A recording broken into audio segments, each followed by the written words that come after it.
Tuesday's class workout will focus on the deadlift. We're going to start by building to a heavy set of 5, then a heavy set of 4, then a heavy set of 3 on the deadlift. When we're doing heavy deadlifts, most people will opt for a mixed grip. One hand faces forward, one hand faces back. We want to have the hands as close to the shins and thighs as we can so that our arms are long and close to the floor. Here's our setup position. The hips are pushed back. The hips need to be a little bit lower than the shoulders. This is going to keep the hamstrings and lower back tight and engaged. We don't want to be in a clean grip setup where the chest is really tall and the knees are pushed forward.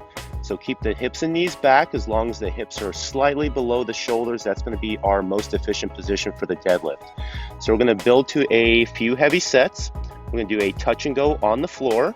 Make sure you stay braced, control the barbell down as well as on the way up. Following the strength work, we're going to do a 15-minute AMRAP, 60 double under reps. The rope passes under you twice on each jump. You can scale to 90 single unders or 60 lateral line hops. After that, we're going to get on a rower. We're going to row 30 calories for guys, 24 for ladies. This is a little bit longer time on the rower. It'll probably take average 90 seconds to 2 minutes for most people. That's relatively long row, so make sure you are pacing.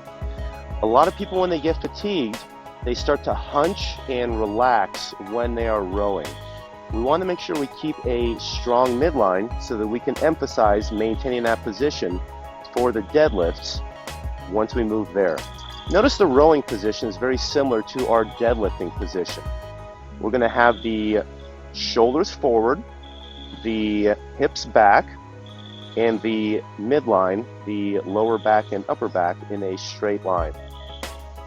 After you finish your 30 or 24 calorie row, move back to your barbell. We have 15 deadlifts, 225 for guys, 155 for ladies. This should be a moderate weight where you can maintain sets of 5 or more for at least 3 rounds of this workout. The home gym variation is going to have a slightly different rep scheme, but the same time domain, 15 minutes. 40 double unders, followed by 20 burpees, followed by 40 double unders, followed by 20 double dumbbell deadlifts. For the double dumbbell deadlift, we're only going to touch one side of the dumbbell to the floor. We're going to have it touch somewhere between your midfoot and the toes. So don't let the dumbbell get too far in front of you where it's going to lean you forward onto your toes. We're going to touch right around the middle of the foot. For the double dumbbell deadlift, a lot of people typically will turn it more into a squat. So they'll bend their hips and knees and squat down. Try to avoid this. Let's focus on keeping the hips and knees pushed back so that we're engaging the posterior chain on all the reps. Following Tuesday's workout, we're going to do a 8-minute gymnastic accessory piece.